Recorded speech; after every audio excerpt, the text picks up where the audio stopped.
Good morning. S T या सब्जेक्टमधील आपण थर्ड चॅप्टर अभ्यासतोय. Modes of reproduction. आत्तापर्यंत आपण मोड्स ऑफ रिप्रोडक्शनमध्ये types of reproduction, sexual reproduction आणि असेक्शुअल रिप्रोडक्शनचा अर्धा भाग आपण पाहिलेला होता. आता यापुढे असेक्शुअल रिप्रोडक्शनमध्ये अपोमिक्सिस हा भाग आपण अभ्यासतोय. अपोमिक्सिसमध्ये पार्थेनोजेनेसिस अतिशय महत्त्वाचा भाग आहे की ज्यावरती शॉर्ट नोट विचारली जाते. डिफाईन द टर्म पार्थेनोजेनेसिस असं विचारलं जातं. Development of embryo from the egg cell without fertilization असं आपण त्याचं वर्णन केलेलं होतं. त्यानंतर पार्थेनोजेनेसिसचे कॉजेस हे नेहमी विचारले जातात. फ्रूट क्रॉप्समध्ये पार्थेनोजेनेसिस का होतं किंवा पार्थेनोकार्पिक फ्रूट तयार का होतात त्याची काही कारणं आहेत. त्याला आपण कॉजेस ऑफ पार्थेनोजेनेसिस असं म्हटलेलं आहे. तर बघूया आपण त्या पुढील भाग. Causes of parthenogenesis. एकूण 7 ते 8 कॉजेस इथं दिलेले आहेत. मार्काप्रमाणे तुम्हाला 2 मार्काला असेल तर 4 ते 5 कॉजेस तुम्हाला लिहावे लागतील. 3 मार्काला विचारलं असेल तर 6 ते 7 कॉजेस तुम्हाला लिहावे लागतील. Star IMP causes of parthenogenesis अतिशय महत्त्वाचं आहे. First cause inability of pollen tube to discharge content inside the embryo sac. हा एक कॉज असू शकतो.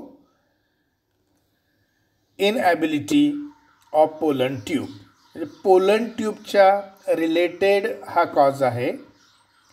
तेवढी पोलन ट्यूब सक्षम नसते to discharge content inside the embryo sac. Second, early degeneration of the sperm. Sperm लवकर डिजनरेट होतात. दुसरा cause insufficient attraction between male and female gametes. Attraction राहत नाही फिमेल अँड मेल गॅमेट्समध्ये. व्हेरी लॉंग स्टाईल लॉंग असतो. Short pollen tube बऱ्याच वेळेला अखूड असते किंवा शॉर्ट पोलन ट्यूब असं आपण म्हणतो. हे सगळे नॅचरली ऑकरिंग फिनॉमिना आहेत, कॉजेस आहेत. Slow rate of pollen tube growth. Pollen tube वाढीचा ग्रोथ स्लो राहतो. Stimulation of pollen in the absence of pollen tube. आणि लास्ट इनकम्पॅटॅबिलिटी. तर असे हे 7 ते 8 कॉजेस तुम्ही लक्षात ठेवले पाहिजेत आणि हे बऱ्याच वेळेला बोर्ड पेपरमध्ये विचारलं गेलं आहे. त्यानंतर पुढील जो भाग आहे अपोगॅमी असेल, अपोस्पोरी असेल. हा जो अपोमिक्सिसचे प्रकार आहेत हे फक्त लक्षात ठेवायच्यावरती फारसे प्रश्न विचारले जाणार नाहीत. म्हणजे अपोमिक्सिसचे जे काही 4 प्रकार आहेत पार्थेनोजेनेसिस, अपोस्पोरी, अपोगॅमी आणि ॲडव्हेंटिव्ह एम्ब्रियोनी, या 4 प्रकारामध्ये फक्त पार्थेनोजेनेसिस महत्त्वाचं आहे.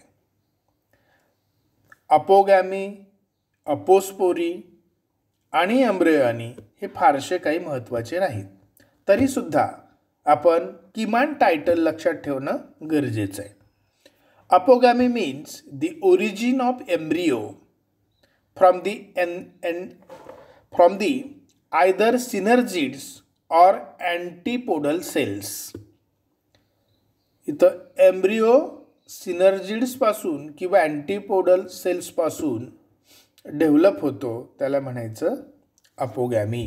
दी origin of embryo from either synergids or antipodal cells, या दोन प्रकारच्या सेल्सपासून of the embryo sac is known as apogamy. Types: haploid apogamy, diploid apogamy. जसं आपण पार्थेनोजेनेसिसचे टाइप्स पाहिले, हॅप्लॉइड आणि डिप्लॉइड पार्थेनोजेनेसिस. नेक्स्ट, अपोस्पोरी.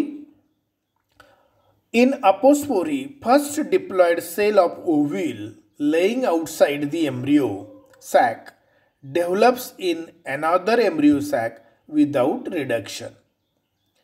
इथं डेव्हलपमेंट जी होते एम्ब्रिओ सॅकची विदाउट रिडक्शन होते. The embryo then develops directly from the diploid egg cell without fertilization. Without fertilization underline. ह्या ज्या प्रत्येक क्रिया होतात इथं फर्टिलायझेशन क्रिया नसते, हे नेहमी लक्षात ठेवा. त्यालाच आपण अपोमिक्सिस असं म्हणतो. Formation of gametophyte, that means pollen or embryo sac from a sporophyte without undergoing meiosis. तर अशा प्रकारे आपल्याला अपोस्पोरी सांगता येईल. अपोगॅमी आणि अपोस्पोरी फक्त टायटल जरी आपण लक्षात ठेवले तरी पुरेसे. हा भाग तुम्हाला बॉटनीमध्ये झालेला आहे. पुढे types of apospory, generative apospory आणि सोमॅटिक अपोस्पोरी. आणि लास्ट अपोमिक्सिसचा चौथा प्रकार adventive embryony. The development of embryo directly from the diploid cell of ovule, त्याला म्हणायचं embryony. Outside embryo sac belonging to either nucleus or integuments. तर विद्यार्थ्यांनो याच्यामध्ये फारसं काय आपल्याला डीप जायचं नाही. अपोमिक्सिस याचाच अर्थ development of embryo without fertilization असंच आपण म्हणू शकतो. अपोमिक्सिसचे 4 प्रकार आहेत. एक अपोगॅमी, अपोस्पोरी, ॲडव्हेंटेटिव्ह एम्ब्रियॉनी आणि आपलं महत्त्वाचं पार्थेनोजेनेसिस. एवढं जरी तुम्ही लक्षात ठेवलं तरी पुरेसं आहे. पण पार्थेनोजेनेसिसला आपण स्टार आणि IMP केलेली आहे. पार्थेनोजेनेसिस म्हणजे काय, तर development of embryo from the egg cell without fertilization असं आपण म्हणू शकतो. आणि त्याचे कॉजेस, मग ते शॉर्ट पोलन ट्यूब असेल, slow growth of pollen tube असेल, अर्ली डिजनरेशन ऑफ स्पर्म असेल, insufficient attraction between female and male gamete असेल, असे तुम्ही 1 by 1 ते कॉजेस पाठ करणं किंवा लक्षात ठेवणं गरजेचं आहे.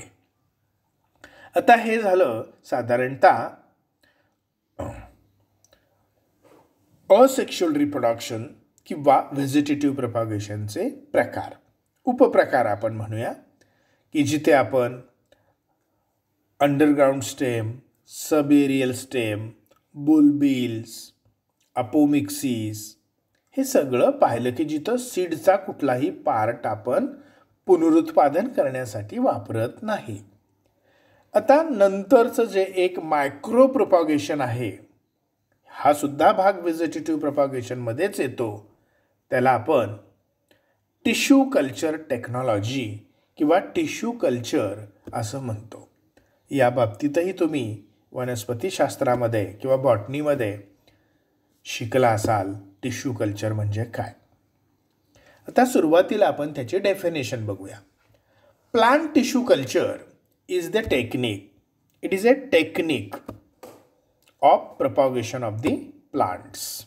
It is a technique of growing plant cells, tissues and organs in an artificially prepared nutrient medium under aseptic and controlled climatic conditions.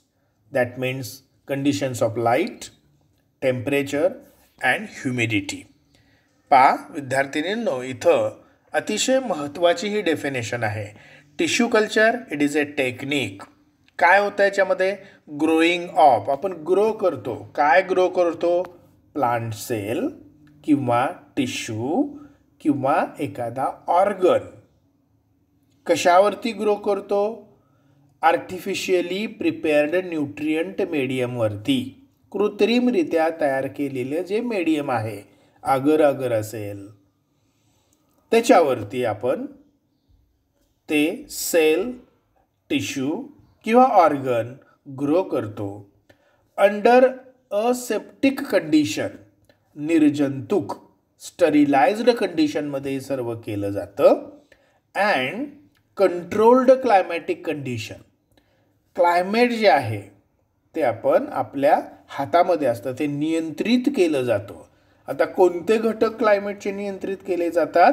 Conditions of light, सूर्यप्रकाश, टेम्परेचर, तापमान आणि ह्युमिडिटी, आर्द्रता.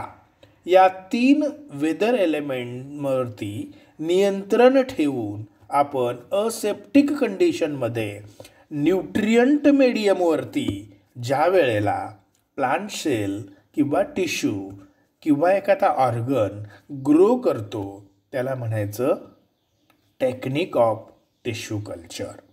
मला वाटतं एवढं तुम्हाला समजलं असेल. Tissue culture involves production of plants from very small plant parts. आत्ताच आपण पाहिलं की सेल किंवा टिश्यू मायन्यूट प्लांट पार्ट आहेत, ते आपण ग्रो करतो. That means tissues, cells, organs. Aseptically, ते वरती डेफिनेशनमध्ये आलेलंच आहे. In a test tube, test ट्यूबमध्ये आपण ते ग्रो करतो. ऑर अदर सुटेबल कंटेनर, किंवा दुसरा एखादा सुटेबल कंटेनरसुद्धा तुम्ही वापरू शकता. Where the environment and nutrient can be rigidly controlled. आणि मग तिथे न्यूट्रियन मीडियम आणि क्लायमॅटिक कंडिशन ही कंट्रोलमध्ये ठेवून आपण ते plant parts, minute plant parts grow करतो टेस्ट ट्यूबमध्ये किंवा सुटेबल कंटेनरमध्ये, आणि त्यापासून आपल्याला रोपाची निर्मिती करता येते. त्यानंतर काही टर्मिनॉलॉजी आहेत पहा इथे, की ज्या तुम्हाला ऑब्जेक्टिव्हसाठी लक्षात ठेवणं अतिशय महत्त्वाचं आहे. या 2-3 वाक्याला किंवा ह्या ज्या टर्मिनॉलॉजी आहेत, एक्सप्लांट आहे, टोटीपोटेन्सी आहे, त्यानंतर इन व्हिट्रो कल्चर आहे, याला तुम्ही अंडरलाईन करा किंवा स्टार करा. इथं जे 3-4 वाक्य दिलेली आहेत ते तुम्ही नेहमी लक्षात ठेवा. The plant material used for culturing is called as explant. पहा विद्यार्थिनींनो, इथं एक्सप्लांट म्हणजे काय? तर जे प्लांट मटेरियल आहे ते आपण ग्रो करण्यासाठी वापरलेलं आहे त्याला एक्सप्लांट म्हणतात. The plant material used for culturing is called as explant. The plant tissue culture is based on the principle of totipotency. तर वरती एक्सप्लांटला अंडरलाईन करा. आता टोटीपोटेन्सी म्हणजे काय? तर याच टोटीपोटेन्सीवरती पूर्ण टिश्यू कल्चरचं यश आणि अपयश अवलंबून असतं किंवा त्याच्यावरतीच ते डिपेंड असतं. आता टोटीपोटेन्सी म्हणजे काय ते बघूया. Totipotency is the inherent ability of plant cell to grow, divide and give rise a whole plant. ही एक प्रकारची क्षमता आहे, कपॅसिटी आहे, ॲबिलिटी आहे. इनहेरंट ॲबिलिटी म्हणजे अंतर्गत जेनेटिक क्षमता, ॲबिलिटी, इनहेरंट ॲबिलिटी कोणाची? प्लांट सेलची. कशासाठी वापरली जाते? To grow and divide. एखादी सेल ग्रो होते, डिवाइड होते आणि त्याच्यापासून आपल्याला एक होल प्लांट किंवा रोप मिळतं. ही जी सेलपासून रोपाची निर्मिती होते, ही जी सेलची क्षमता आहे, ॲबिलिटी आहे, कपॅसिटी आहे, त्याला आपण टोटीपोटेन्सी असं म्हणतो.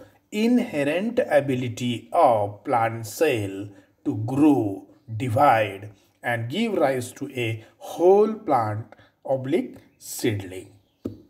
नेहमी लक्षात ठेवा, स्टार IMP. त्यानंतर जर्मन बोटॅनिस्ट, एक जर्मनीचा वनस्पती शास्त्रज्ञ आहे हायबरलंट, HABERLANDT. 1902 मध्ये हे टिश्यू कल्चर टेक्निक त्यांनी शोधलं. हायबरलंट, जर्मन बोटॅनिस्ट. नेहमी लक्षात ठेवा. Developed the concept of in vitro culture. In vitro culture म्हणजेच टिश्यू कल्चर, हे लक्षात ठेवा. तर एक्सप्लांट म्हणजे काय, टोटिपोटेन्सी म्हणजे काय, इन व्हिट्रो कल्चर म्हणजे काय, तो शास्त्रज्ञ कोणता, कोणत्या देशाचा, कोणत्या इयरमध्ये टिश्यू कल्चर त्यांनी डिस्कवर केलं, हे सगळं तुम्ही नीट लक्षात ठेवा. तर आजचं लेक्चर आपण इथेच थांबवतोय. त्या अगोदर इथे टिश्यू कल्चर टेक्निक एक साधारणतः तुम्हाला इथे फिगर दिलेली आहे. ही काही आपल्याला काढावी वगैरे लागत नाही, परंतु तुम्हाला हे साधारणतः इथं प्लांट दाखवलेलं आहे पहा. त्यानंतर एक्सप्लांट म्हणजे मटेरियल युज्ड फॉर कल्चरिंग, एक छोटंसं युनिट घेतलेलं आहे. त्यानंतर explant in nutrient medium, nutrient मीडियममध्ये ते ग्रो केलेलं आहे. त्यानंतर कॉलस फॉर्म झालेला दाखवलेला आहे. त्यानंतर एम्ब्रिओइड, त्यानंतर एम्ब्रिओ आणि त्याच्यापासून प्लांटलेट किंवा सीडलिंग तयार झालेलं असं एका सर्कलमध्ये एक वर्तुळाकार डायग्रॅम तुम्हाला इथं दिलेली आहे, ती दिसेल. त्याचाही नीट अभ्यास करा. याच्यावरती प्रश्न येणार नाही, पण आकलनाच्या दृष्टिकोनातून ज्या काही स्टेप्स आहेत टिश्यू कल्चरमध्ये ते इथं दाखवलेल्या आहेत. तर आपण आजचे लेक्चर इथंच थांबवतोय. धन्यवाद.